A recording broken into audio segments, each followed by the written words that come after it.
The American legal system has proven to the world it is not trustworthy.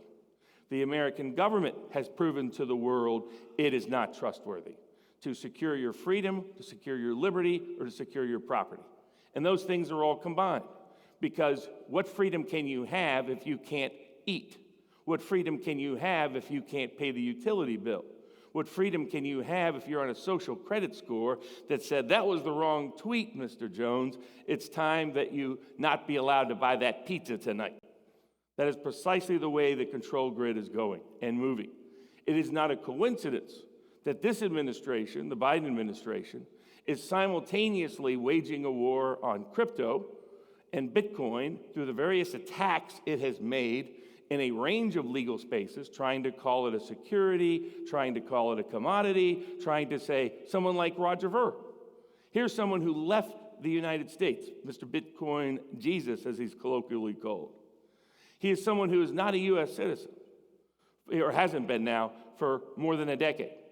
And yet, the U.S. government is prosecuting him and trying to extradite him, because one weakness in Roger's exit plan was to be in Spain, a place that asked John McAfee what happens if you get picked up in Spain at the request of the U.S. government.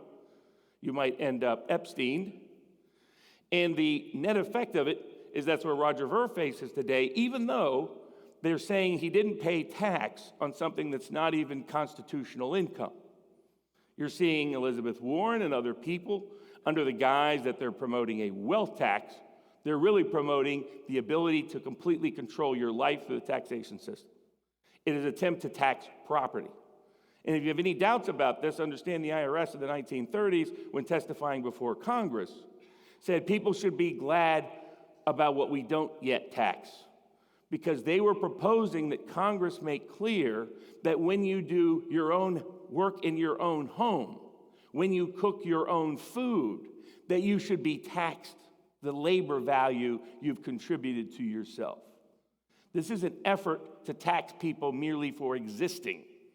This is to tax people for breathing. It is what is called the head tax. It was the most hated tax at the time of our founding. You were taxed just for existing. A wealth tax is meant to first tax property and then tax your labor you provide to yourself. And by doing so, be able to control and own you. The same logic is being used in the context of medical freedom. If you don't own your own body, what do you own? What do you control? Is that not the classic legal definition of chattel slavery? That someone else owns your body, owns your labor, owns your property. Yet that is precisely the path the government is on. They use the pandemic as a pretext to be able to assert that power legally. Well, there's a scary, scary virus going around. And the scary virus means we can do whatever we want. We need to own you. They put the entire Western world on mass house arrest. You had to get their permission before you could go see your own family member on their deathbed. You had to get their permission before you could even have a wedding for your own child. That is the kind of power they asserted. Then they created bogus rules that they now all admitted were bogus rules. Masks that they knew didn't work. Social distancing that they just invented out of the blue. I mean, I told people I was just waiting for them to test out how far this live Milgram experiment could go before it finally cracked. Would they say, in order to avoid the virus, you need to, whenever you walk anywhere, you need to hop on one foot. And this will help avoid getting COVID-19. Just like COVID-19 magically and miraculously avoided Walmart, avoided Costco, avoided Amazon.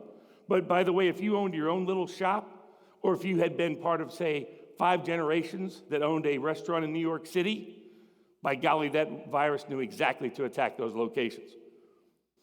This was about a control operation. It was always a control grid. Just look at the other things that Bill Gates is into. Why is Bill Gates the number one purchaser of farmland in the United States of America when he doesn't believe in American farms? Is it a coincidence he's one of the biggest pushers of big ag and corporate food anywhere in the world?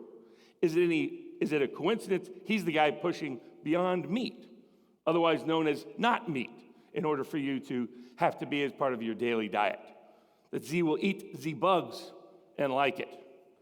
This is the mindset and mentality of people in power. And they are coming for how they can strip you of your sovereignty, of your freedom, of your liberty, and how you can protect and promote the sovereignty, freedom, and liberty of other people around the world. And that is why empowering yourself is essential.